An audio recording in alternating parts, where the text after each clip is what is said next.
So, are we recording? Alright. Alright, well, what's going on, guys? Back here on the couch, as you can see. I know some of you are aware, some of you may not be, but I got hit on my Harley the other day by a motorist not paying attention, swerved over, many intersections and hit me at 45 miles an hour or so, and messed me up pretty good. Without getting too much of the actual incident, I'll just briefly cover, what happened. But let's say I was in the far right lane, he was in the far left, missed his turn, decided he was going to make his turn, and this is in a 45-mile-an-hour speed limit highway, and just without even looking over his shoulder, just cut straight into me and hit me, and I went over the car. When I landed, I came head first. I remember being surprised. I remember everything. It was just really weird. But I remember being very surprised at how loud the impact was. Just, I knew, like, I saw the guy, and I just knew he wasn't paying attention. I knew he had no idea where I was, and I knew he wasn't looking for me. And he just literally just turned without even looking over his shoulder. So I knew there was going to be an impact. I didn't know how bad it was going to be because I got on the brakes and I was able to downshift, and boom, we hit, and I turned into it. And I just remember the impact was so loud. And then I remember being in the air, looking down, reaching for the ground, not able to grab it because of the way my momentum was carrying me. And then I remember the actual initial impact hitting, and my head hitting first, and then my butt and my hip just kind of whipped. And I remember being in the air, thinking about my knee, which, mind you, I was only 4 weeks back of free walking and body weight squats from my last surgery, and it was only my second day back on my bike. And it's just a freak accident. It's just terrible timing and everything. But fucking I remember being in the air and thinking this is gonna be bad. And then I remember hitting the ground. I didn't slide bad. My road rash was minimal. I remember hitting the ground really hard, but thinking that wasn't as bad as I thought because I was still awake. Like, I thought for sure, that time slows down. I just remember for sure thinking I was going to be unconscious when I hit. I've never been knocked unconscious, mind you, so I don't know why I would think that, but when I hit, and then, I never lost consciousness, and I remember laying there thinking, okay, that wasn't as bad as I thought it was going to be. And then I remember trying to move my legs, and I was unable to. And that's where the panic initially set in, and then now you start thinking about what your life's going to be like. Okay, I can move my upper body. I can't feel anything, below. And then I remember just laying there, and I was, in pain, obviously. And I remember the ground was extremely hot. This is in Vegas. It was 113 that day. This was at 9:30 in the morning, so it's probably like 108 or so at the time. The ground was probably 115. I remember the ground was just cooking my back, so it was kind of relieving to know I can feel it, but at the same time I was burning. I'm like, someone get me a fucking shirt. Someone had to put down a shirt, and then they rolled me over straight. There was a nurse that was on scene, and she said they needed to straighten out my spine. So then I was laying there waiting, EMT show and fire. It takes time to respond. They were there rather quick. I would say probably 15 minutes. Again, I'm not sure exactly. It all time was pretty warped for me. But I remember getting on the stretcher, and the EMTs getting me up on the bed, and then sitting there. And then they're having me move my feet, which I can look and I can see, and I could see there was movement. So that was relieving. I couldn't feel anything, but I was able to move them. So that was relieving, at least knowing I wasn't, not necessarily knowing, but thinking I wasn't paralyzed. But I knew I was in some trouble. And then, when it rains, it fucking pours, and it was just this, bad circumstances on the day, obviously, the whole accident. The EMTs, the paramedics, whatever, the ambulance that got me, they had a replacement rig. Their rig was down, so, like I told you how hot it was that day, there's no AC in this rig, and, it's a good 25-minute drive to the hospital, and I'm just back there sweating, and they're sticking needles in you and working and trying to find out, everything. And, I'm completely numb from the waist down. And It was fucked up. Then you get to the hospital and they rush you in there and they're just screaming out, you're in trauma, so screaming out everything, all, your condition, and then, you hear this possible severed spine, possible neck, and you're like, holy fuck, what's going on? So, it was a pretty scary moment, you know.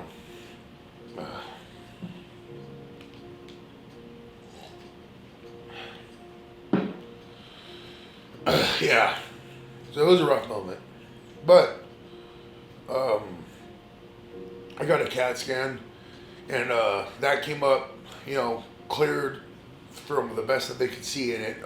They noted maybe it was the X-ray or the CAT scan, I'm not sure, but that's when they initially noticed I fractured my pelvis, and that was the initially noticed, and then there was a lot of stuff in my spine that they weren't sure about. Um, like stress factors and things like that, and then also all the ligaments. You know, my back was black and blue. I smashed my elbow. My arm is still black and blue. My back is still black and blue, and it was a long day in the hospital laying there. Again, I kind of jumped forward a little bit, but so the real test is going to be the MRI. Is how you're going to know. And I've probably had 100 MRIs in my lifetime, and I have 100 MRI fucking terrible stories that would just blow your mind and make you laugh, and half of them and some of them be like, what the fuck? But of course, this MRI story is no different. I got stuck in the machine as usual.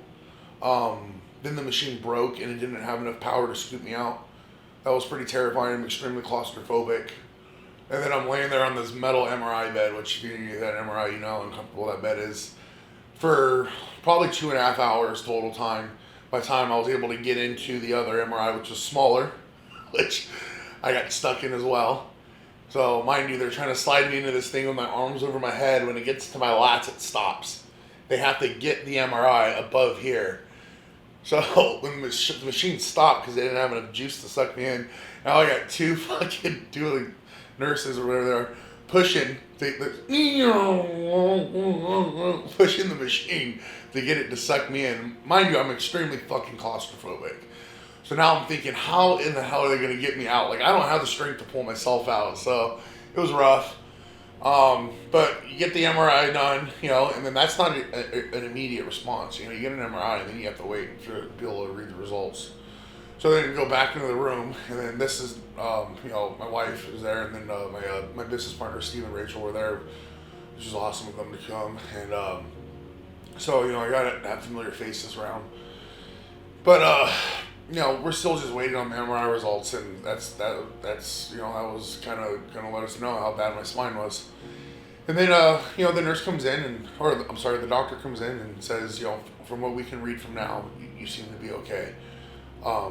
You're cleared to leave if you're able to, because I said I'd be weight bearing, I just wouldn't be able to move.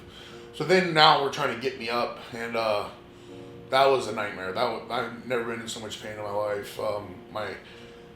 My groin and socket area in my left hip there's multiple tears in there. From the MRI I was able to see. They aren't able to see how bad they are, whether they need to be surgically repaired. Because the swelling was too much, and then they have to do the iodized injections, which is extremely painful. Not only that, so much swelling, it probably wouldn't have been as effective. So I have a follow-up appointment in 4 weeks. In 4 weeks, which will probably be, in 4 weeks we'll know, exactly what's going on and what my recovery is going to be like and what my health is going to be like. But obviously, this is a major setback, and it's a frustrating one, man. It's tough. But, these are all decisions I've made for myself, so you gotta live with it. But, it's not the end of the world. It's just another rough patch in my life, Life will go on, and, I will get through this. Got it. All right.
got a little choked up back there when we were talking, but that's just because this shit is fucking real. This shit it's real life. It's it's not just Instagram. It's not just YouTube. It's not just what you guys see. There's a lot that goes into doing what I do, and my mobility and my health is the number one factor in that. Like, if I'm not healthy or not injured, I can't do what I do, which is fucking lift big weights. And so it's tough to deal with. And when you're dealt blows like that back to back, I mean, it's back to back isn't even true. It's back to back to back to back. Like, I've had so many fucking injuries. Like 2016 was a really bad year for me. Injury after injury, torn shoulder, like just destroying my body. Right, got changed things around, lost a ton of weight, came back and got big and healthy, or healthier than I was the first time. And, did amazing. And, obviously started putting up some of the best numbers ever done. And then, boom, more injuries. So this has been a kind of a story of my life. It was like this in college with football and everything. I just always hurt. I can never perform to my potential just because I'm always fucking hurt, which I guess, that's the limit of my potential is my injury. So, that's where the emotion comes from. It's just tough. And not only that, like, the shit that I'm dealing with now that it transpires after, in an accident like that, I'm not interested in sympathy, and that's not what I'm looking for when I'm trying to convey this message. The thing is that it shit fucked me up, and it's scared the fuck out of me. And getting on the freeway, driving on the freeway, all that, it sucks now, I love driving. I used to own a trucking business. That's what I used to do, is trucking, and I love driving. My wife will tell you, I drive across, like, we go to the desert, we go riding, 6 hour, 8 hour drives. I love it. It's awesome for me. That's just what I enjoy doing. I kind of lost a little bit of that because I don't enjoy being on the fucking freeway anymore. Just too many dumb fucks out here in Vegas, I guess, so plans for the bike are done, which is unfortunate. I just bought that bike. I sold my other bike, bought that bike, and it's my second time even riding it. And I was really stoked on it. It was a really huge upgrade from my last bike, and it sucks. But then, in hindsight, like, there's so many factors to this, like that I'm very fortunate about, because had I been on my other bike, I wouldn't have had it. Like, I used to ride a Road King, and I was on a Road Glide Ultra. So I have on a Road Glide Ultra, you have a lot more in front of you to take that impact. On a Road King, I would have been knees in the car, and it would have been bad. It would have been much worse than it is. But I don't know. But maybe I wouldn't have been on the road at that time. There's a lot of weird shit about it. Just depends on your outlook. All I can do is be positive, right? Like, what am I gonna do? Like, be pissed off that I'm hurt? It's not gonna heal. That's not gonna heal anything. It's not even good for your body. You're adding more stress. You're probably impeding your recovery. So, try to have as positive of an outlook on it as I can, and focus on the things that I can change. Because there are a lot of things that I still have control of. I still have control of my financial situations. I still have control of my relationship with my wife. I still have control of my relationship with my friends and being a good person and things like that, right? So it just gives you, I guess this downtime just gives me a time to reprioritize, which is something I already just did, but maybe it just wasn't my time, or maybe I wasn't ready, and I needed a little bit more time to reprioritize, which is totally fine by me, and it sucks it had to come in this format, but there's a lot of things I need to improve on myself, and this gives me those opportunities to work on those things, whether it's being more attentive to my wife, or being a better friend, or being a better influencer on social media, whatever the fuck you guys want to call us. It's just time to work on those things and let my body fucking heal, and then you turn full circle, and when your body's ready and healed up, and then you got your mind right, hope you're going to be a better person at the end of all of it, right?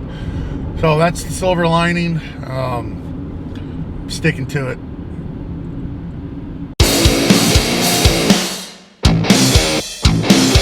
Hey guys, make sure you join us at Filthy Power. We're gonna have the Quit Your Bitchin' car down there with my big buddy Brandon Allen. We're gonna be down there hanging out, signing some autographs. You guys come down, it's a photo opportunity to get in front of Quit Your Bitchin', because we all know when we're working out, we all bitch a little bit. So this is just an incentive for you to get your ass back in the gym and feel good. What do you think, Brandon? I dig it. Let's go. All right, we'll see you then.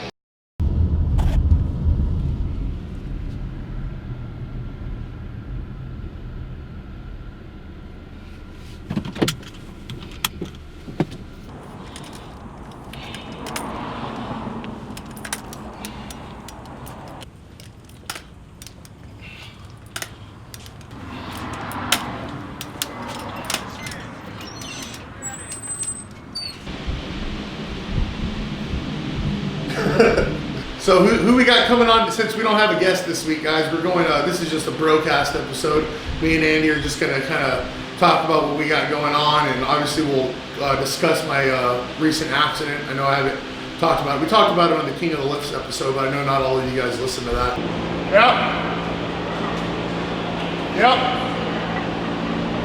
Yep, moving. Yep.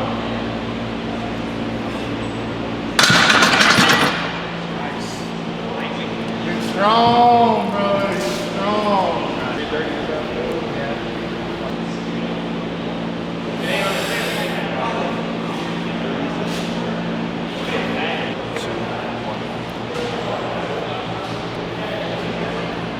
Yep.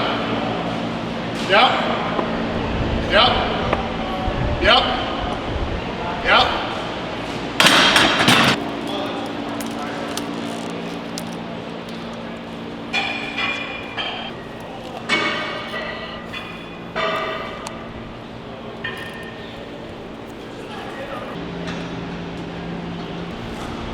Typical day in the life.